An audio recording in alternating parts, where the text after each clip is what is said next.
دونوں ڈاکٹرز سے چھوٹے چھوٹے سوال پوچھنے لگی، جبکہ عفیفہ اپنا سیل فون ہاتھ میں لے کر کمرے سے باہر نکل گئی۔ انہیں نہ صرف گھر پر موجود بیٹوں کو باپ کی خیریت بتانا تھی، بلکہ کہیں اور بھی فون کرنا تھا۔ اس دعا کے ساتھ انہوں نے نمبر ملایا تھا کہ کہیں اتنے برسوں میں لینڈ لائن کنیکشن منقطع نہ ہو گیا ہو۔ نمبر ان کے دل پر نقش تھا۔ 23 برسوں بعد بھی انہیں نمبر یاد کرنے کے لیے ذہن پر زور نہ دینا پڑا تھا۔ میکانیکی طریقے سے ان کی انگلیوں نے نمبر پریس کیا تھا۔ دوسری طرف بیل جا رہی تھی۔ عفیفہ کی آنکھیں ڈبڈبا گئیں۔ تیسری بیل پر فون اٹھا لیا گیا تھا۔ عفیفہ نے کپکپاتی ہوئی آواز میں سلام کیا تھا۔ میں غلطی پر تھا بابا جان، اس کا ادراک مجھے برسوں پہلے ہو گیا تھا، لیکن میری انا مجھے خود سے بھی اعتراف کرنے کی اجازت نہ دیتی تھی۔ میں جھک نہ سکا اور آخرکار ٹوٹ گیا۔ میری غلطیوں کو معاف کر کے مجھے پھر سے اپنے دامن میں سمیٹ لیں۔ وہ اونچا لمبا وجود ہچکیوں سے رو رہا تھا۔ ڈرائنگ روم میں جتنے بھی نفوس موجود تھے، سب کی آنکھیں ڈبڈبا گئی تھیں۔ غلطی صرف تجھ سے نہیں ہوئی مصطفیٰ، قصوروار تو میں بھی ہوں۔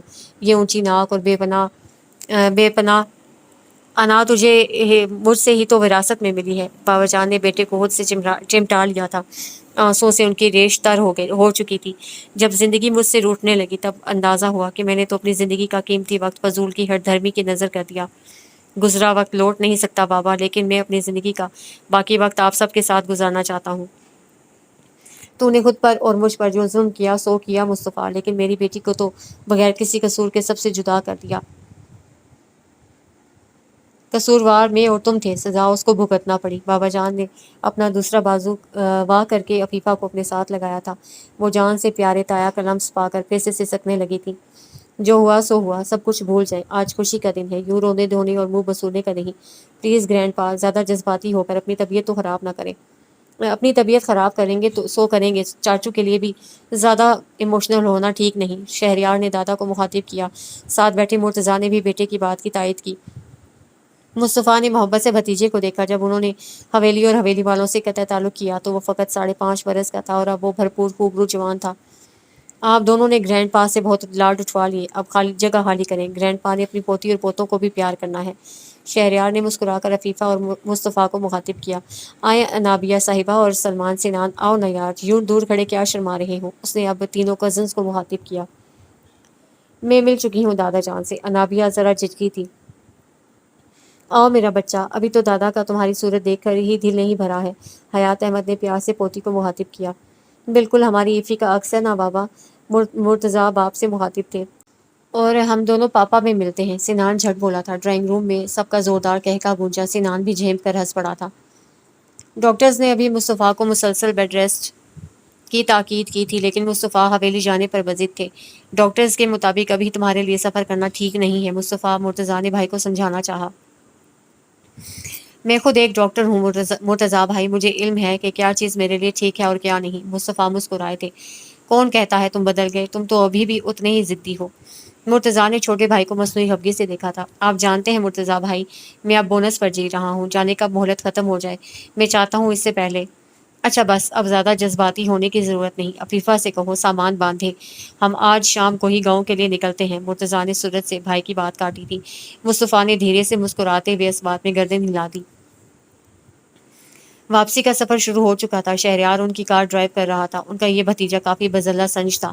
اس نے سفر کے آغاز میں کچھ چٹکلے چھوڑے تھے، لیکن مصطفیٰ اور عفیفہ دونوں ہی کسی گہری سوچ میں گم تھے۔ شہریار ان کی ذہنی کیفیت سمجھ سکتا تھا۔ اس کے بعد اسے چچا چچی کو مخاطب نہ کیا تھا۔ وہ فرنٹ سیٹ پر بیٹھے سنان سے ہلکی پھلکی گپ شپ لگاتا رہا۔ انابیہ اور سلمان دوسری گاڑی میں دادا اور تایا کے ہمراہ تھے۔ آپ نے اپنی میڈیسن تو رکھ لی نا مصطفیٰ؟ عفیفہ کو اچانک خیال آیا تو شوہر کو مخاطب کیا۔ انہوں نے اس بات میں گردن ہلا دی۔ عفیفہ مطمئن ہو گئی تھی۔ مصطفیٰ نے ایک نگاہ شریک حیات پر ڈالی۔ ان کی محبت کرنے والی پاک باز اور وفاشیار بیوی ان کے لیے قدرت کا عظیم تحفہ تھی۔ انہیں قدرت کی اس عنایت کا نہ تو کوئی ادراک ہوا، نہ ہی انہوں نے اس کی نعمت کی قدر کی جس محبت کے نہ ملنے کا وہ تمام عمر غم مناتے رہے۔ دل کی سرزمین پر اس قربت کے نقش تو مدھم ہو کر جانے کب کے مٹ چکے تھے۔ اب وہاں صرف اور صرف عفیفہ کا راج تھا، لیکن ان کی ضد اور انا نے انہیں کبھی خود سے بھی یہ اعتراف نہ کرنے دیا تھا۔ عفیفہ جو ہمیشہ ان کے لیے ایفی تھی، ان کے مرحوم چچا چچی کی اکلوتی بیٹی اور ان کے بچپن کی دوست۔ عفیفہ کے والدین کا ایک ٹریفک ایکسیڈنٹ میں اس وقت انتقال ہوا تھا جب وہ محض 3 برس کی تھی۔ ماں باپ سے اس کا تعارف تصویروں کے ذریعے ضرور تھا، لیکن حقیقت میں تایا تائی ہی اس کے لیے اس کے ماں باپ تھے۔ تایا کے بچوں میں سب سے بڑے مرتضیٰ تھے، وہ عفیفہ سے ویسا ہی پیار کرتے جیسے اپنی چھوٹی بہن نائمہ سے، لیکن مرتضیٰ بھائی کا چھوٹے بہن بھائیوں پر بڑے بھائیوں والا روب بھی تھا۔ نائمہ اور عفیفہ دونوں ہی ان سے ڈرتی تھیں، اور پھر مصطفیٰ تھا جو عمر میں عفیفہ سے 3 برس بڑا تھا۔ نائمہ عفیفہ سے 1.5 برس چھوٹی تھی۔ عمروں کے اس تفاوت کے باوجود مصطفیٰ، عفیفہ اور نائمہ تینوں گہری دوستی کے بندھن میں بندھے ہوئے تھے۔ تینوں ساتھ کھیل کود کر جوان ہوئے تھے۔ مصطفیٰ کی شوخیاں اور شرارتیں اب بھی برقرار تھیں۔ وہ اب بھی عفیفہ اور نائمہ سے پہلے کی طرح چھیڑ چھاڑ کرتا تھا، لیکن پہلے کے برعکس عفیفہ اسے دو بدو جواب نہ دیتی تھی، بلکہ مسکرا کر خاموش ہو جاتی۔ ذہین فتین مصطفیٰ کو علم ہی نہ ہو سکا کہ اس کے بچپن کی دوست افی اب اس کی آنکھوں میں آنکھیں ڈال کر بات کرنے سے اس لیے کتراتی ہے کہ کہیں مصطفیٰ ان آنکھوں میں اپنی محبت کا عکس نہ پا لے۔ مشرقی لڑکی کی شرم و حیا نے اسے محبوب کو حال دل سنانے کی اجازت ہی نہ دی، اور محبوب کسی اور کی زلف کا اسیر ہو گیا۔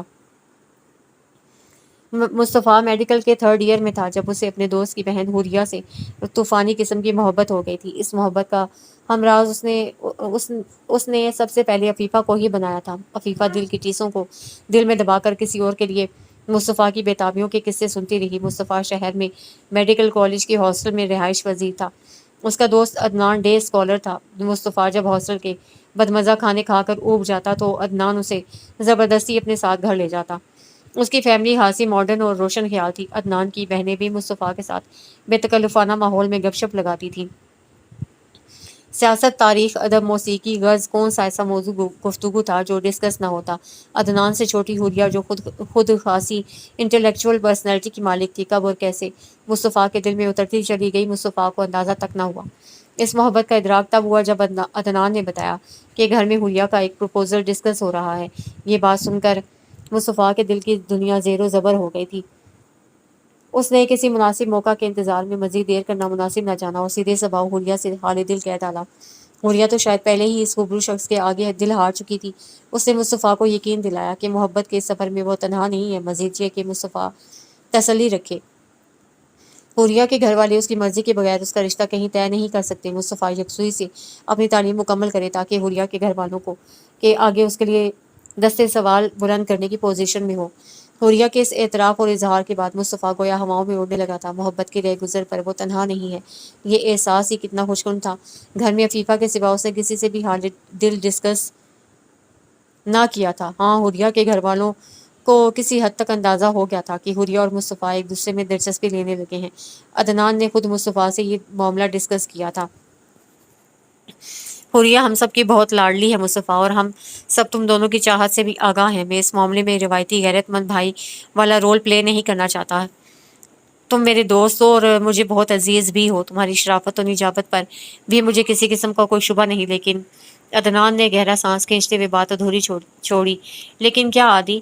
مصطفیٰ نے بے چین ہو کر اس کی بات مکمل کروانا چاہی۔ لیکن تمہارے اور ہمارے فیملی بیک گراؤنڈ میں بہت فرق ہے مصطفیٰ۔ تم لوگ خالص زمیندارانہ پس منظر رکھتے ہو، تمہاری ساری فیملی بھی گاؤں میں رہتی ہے۔ اگر حوریہ کو گاؤں میں رہائش رکھنے پر اعتراض ہوگا تو ہم شادی کے بعد شہر میں ہی رہ لیں گے۔ مصطفیٰ نے عدنان کی بات کاٹتے ہوئے اسے یقین دہانی کروانی تھی۔ عدنان یقین دہانی کروائی تھی۔ عدنان اس کی جلد بازی پر ہولے سے ہنس پڑا۔ میرا کہنے کا یہ مقصد نہیں تھا مصطفیٰ، دراصل مجھے اور میری فیملی کو یہ خدشہ ستا رہا ہے کہ کہیں تمہاری فیملی اس بات کو پسند نہ کرے، کیونکہ عموماً گاؤں میں بسنے والے چاہے جتنا مرضی پڑھ لکھ جائیں، بچوں کی شادیوں کے وقت ذات برادری کو ترجیح دیتے ہیں، اور ہماری تمہاری کاسٹ بالکل مختلف ہے مصطفیٰ۔ عدنان آخر دلی خدشہ زبان پر لے ہی آیا تھا۔ مصطفیٰ جو یہ سوچ رہا تھا کہ جانے عدنان کیا کہنے والا ہے، عدنان کی بات سن کر اس کی کب سے رکی سانس بحال ہوئی۔ وہ کھل کر ہنس پڑا تھا۔ تمہارا قصور نہیں ہے عادی، ہم زمینداروں کے بارے میں عمومی رائے یہی ہے کہ ہم بعض معاملوں میں بہت تنگ نظر ہوتے ہیں۔ فلموں، ڈراموں اور حتیٰ کہ ملکی ادب میں بھی ہمیں بہت دقیانوسی سوچ کا حامل دکھایا جاتا ہے۔ لوگ یہی دیکھ پڑھ کر ہمارے بارے میں رائے قائم کر لیتے ہیں۔ میں یہ نہیں کہوں گا عادی کہ یہ منظر کشی 100% غلط ہے، لیکن یہ 100% صحیح بھی نہیں ہے۔ میں کم از کم اپنے خاندان کے حوالے سے مکمل گارنٹی دینے کو تیار ہوں۔ میرے بابا تو ذات برادری کو قطعی اہمیت نہیں دیتے۔ مرتضیٰ بھائی کی شادی بابا جان نے اپنے دوست کی بیٹی سے کی۔ علیم الدین صاحب ہمارے گاؤں کے اسکول سے ہیڈ ماسٹر ریٹائر ہوئے ہیں۔ انہوں نے ساری عمر گاؤں کے بچوں بچیوں میں علم کی شمع روشن کی۔ وہ میرے بابا کے گہرے دوستوں میں سے ہیں۔ قطعی مختلف برادری سے تعلق رکھنے کے باوجود بابا جان نے مرتضیٰ بھائی کے لیے ان کی بیٹی کا ہاتھ مانگا۔